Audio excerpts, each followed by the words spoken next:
It's time for another Charlie Reads Twilight! Wait, what? This week, my challenge, submitted by this person, is to swap video blogs with my friend Alex Day. Alex does a series on YouTube where he reads this, which is a book that I'm sure you are all familiar with. But this week, I'm going to have a go at reading a bit of Twilight, starting where he left off. Chapter 16, Carlisle, sorry. I'm just going to call her Carly from now on, actually, I prefer that. Okay, so Stephenie Meyer has now referenced the fact that Carly is a man. I thought that she was a girl. Where are you going to start? The Wagoner, Edward replied. The Wagoner, Edward replied, placing one hand lightly on my shoulder every time he touched me. Even in the most casual way, my heart had an audible reaction. It was more embarrassing with Carly there. See, I thought when she said an audible reaction, she just meant audible in the terms of Bella could hear her own heartbeat, but apparently everybody can hear her heartbeat. That's quite scary. I mean, if I heard someone else's heartbeat in a room that I was in, I would say, holy crap, what is up with you? Please go to a doctor. That doesn't sound right. It's starting to dawn on me that I haven't joined this book in the middle of a nice action scene or something that might be vaguely interesting to read. No, I've joined the book at a Edward Cullen history lesson. London in the 1650s, Edward said. The London of my youth, Carly added, from a few feet behind us. A few feet. Okay, let's go back to the heart thing. He or she, Carly, is a few feet away from Bella and he can hear her heartbeat.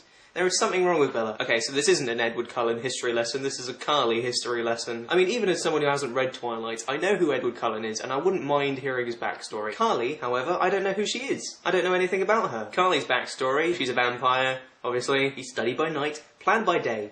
He swam to France, and... He swam to France? Said Bella. I don't get why she's so impressed by the fact that he can swim to France. I mean, if David Walliams can swim the Channel, I'm sure a vampire could do it quite easily. People swim the Channel all the time, Bella, he reminded me patiently. Apparently me and Edward Cullen are on the same page there, then. I won't interrupt again, I promise, said Bella. He chuckled darkly. He chuckled darkly? So if this is chuckling... How do you chuckle darkly? He chuckled darkly and then finished his sentence. Because technically we don't need to breathe. Technically you don't need to breathe. Well, Edward Cullen, you are a monster. I've got 8 pages of this left. So obviously, when Edward Cullen says, I don't need to breathe, Bella goes, oh my god, you don't need to breathe, that's so mental. And then Edward says, I know at some point, something I tell you, or something you see is going to be too much, and then you'll run away from me, screaming as you go. He knows this is going to happen, and now she knows this is going to happen, at some point. And yet... Bella still says that she isn't running anywhere. Maybe that's true love in a world of fiction, but to me that's just stupid. Okay, we've got a bit of Edward Cullen history here. Getting a bit more excited now. I wasn't really sold on his life of abstinence. I resented him for curbing my appetite, so I went off on my own for a while. And he started killing people. That's not written in there, but it's implied. Really?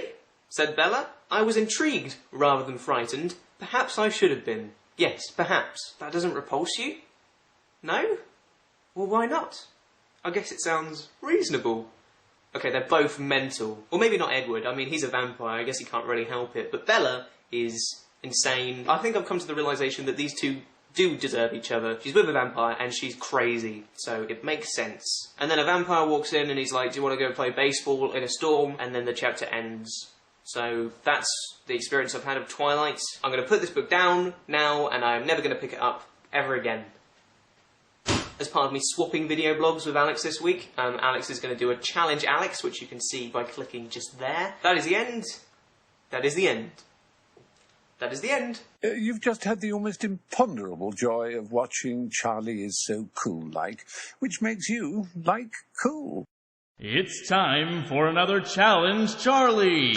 Over the years of doing Challenge Charlie, many of you have suggested that I spend a video trying to talk in my bestest American accent. And last week, when I asked for challenge suggestions, the majority of you asked for me to speak in my best American accent. Beauty for Dolls, Chippy Paws, Justin Bieber Lover 455, I'm Laying an Egg, MJ Junkie 88, Carly Marie 79, A Little Mind, Lay Boredom Inc., just a few of the people who suggested this challenge, and now I'm finally going to do it. Or should I say, have already done it, because while I usually spend my weekends making a YouTube video, this weekend I was doing Stickade. Stickade was a live 24-hour chat to try and raise money for the charity UNICEF. So right in front of the crew of people that were working on Stickade, and in front of the about 10,000 people who were watching the live stream, I got out my camera and made my video. So here I am on the set of Stickade, trying for your enjoyment to speak in my best American accent.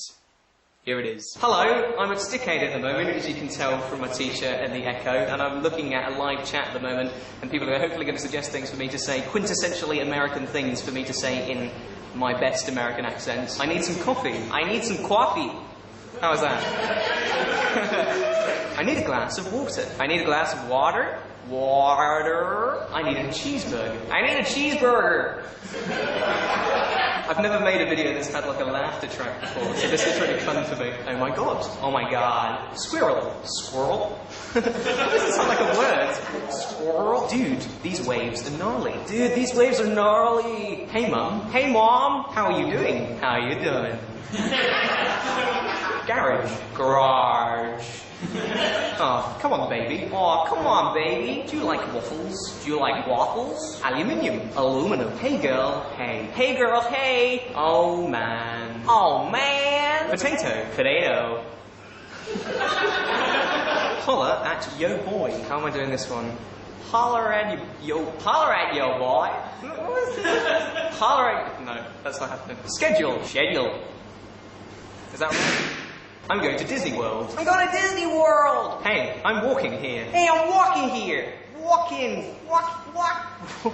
Hey, I'm walking here. There's a snake in my boots. There's a snake in my boots. Oh no, you don't, girlfriend. Oh no, you don't, girlfriend. Dude, that did not just happen. Dude, that did not just happen. Tomato. Tomato. How much wood would a woodchuck chuck if a woodchuck could chuck wood? How much wood would a woodchuck chuck if a woodchuck would...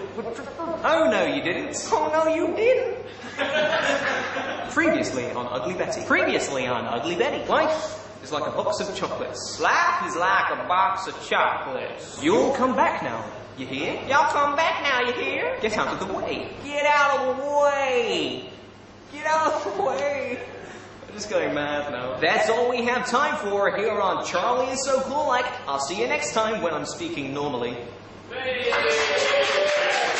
Stickade itself was exhausting, but absolutely awesome. Our target was £10,000, but by the end of it, people had donated just under £20,000, so almost double what we had hoped for. Thank you so much to everybody that came, even if it was just for a little bit, and also thank you so much to everybody who donated to UNICEF. I'm gonna go now, but see you next week, or something. Alright, bye.